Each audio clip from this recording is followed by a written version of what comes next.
my sacred queens. Thank you so much for tuning in for another tiny testimony where I come and I give daily doses of Jesus and devotionals and words, quick little words just to get us through our day, right? So today's devotional is going to be out of one of my favorites, JesusCalling. This is just a bigger version because your girl is blind sometimes. And I just wanted to kind of read what today's date says. So let's jump right into it. So it says, waiting, trusting, and hoping are intricately connected, like golden strands interwoven to form a strong chain. Trusting is the central strand because it is the response from my children that I desire the most, right? We have to trust. Waiting and hoping embellish the central strand and strengthen the chain that connects you with me. Waiting for me to work with your eyes on me is evident that you really do trust me. If you mouth the words, I trust you, while anxiously trying to make things go your way, your words ring hollow. Hoping is future directed,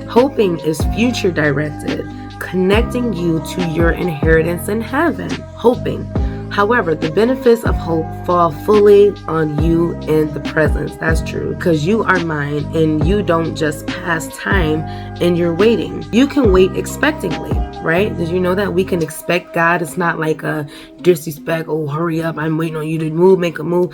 It's an expectancy that God has already have a plan and we're just waiting on him to make the first move, right? So, because you're in mine, you don't just pass time in your waiting. You can wait expectantly in hopeful trust. Keep your antenna out to pick up even the faintest glimmer of my presence. I do that all the time and he never fails me. He always meets me right where I am. And it's like the weirdest, coolest, like freakiest, spiritualist thing ever. Like, it's so good having a relationship with God. Like, I'm so serious. So they have a few scriptures at the bottom, which are in John 14:1. Don't let your hearts be troubled. Trust in God. Trust also in me. Psalm 27:14. Wait for the Lord. Be strong and take heart and wait for the Lord. Wait for the Lord. Oh, what's the name of the song? Wait on the Lord. I can't think of the song. I really like that song. But yeah, we have to wait in expectancies in our heart. In Hebrews 6:18-20 says, God did this so that by two unchangeable things in which it is impossible for God to lie, we who have fled to take hold of the hope offered to us may be greatly encouraged.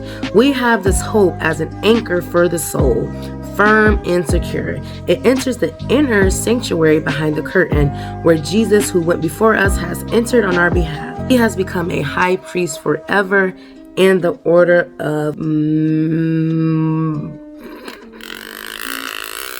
Melchizedek. He has become a high priest forever in the order of Melchizedek. Okay, and so that's in Hebrews 6:18-20. I really, really love that. I love how it spoke about our inheritance again and how waiting, trusting, and hoping is one line. It's like literally a trilogy. It goes all into one when it comes to our faith and us trusting in God, right? So we have to remember that it all comes. We can't trust without waiting. We can't wait without trusting. We can't wait without hoping. We can't hope without trusting. Like it all goes into one because it is hard to trust sometimes of things we can't see or to have the unknown when we have so much going on down here on earth. But we have to remember, like, this stuff is minuscule. Some of the problems that we have right now, they didn't even deal with back in the day. So you think God can't handle some of the problems, like a little gas money and a little bill money and a little, and healing and things like that. Like, that's where I'm starting to notice a lot more and to start to be a lot more grateful in those areas, because I keep forgetting that God is the creator of everything. Even though he didn't create this ring light or whatever, but he created that person and he knew that person was going to create a ring light, and he knew what the person needed and the stuff and the inside and the LEDs and the cords and all of that. Like, but I keep forgetting, like, okay, if our LED breaks, or say, oh, my ring light broke. Now I'm stressed out because my ring light broke. I gotta say, oh, now I need money to go get a ring light. But I keep forgetting that God made the man who made the ring light to construct the ring light to make it work, that he can handle that problem. You know what I'm saying? That is all I am saying. So that's all I have for this tiny testimony. I love you guys so much. As you guys see, I'm just getting back to my old goofy, silly self. That's all. So I love you guys so much, but I will see you in the next one. Peace.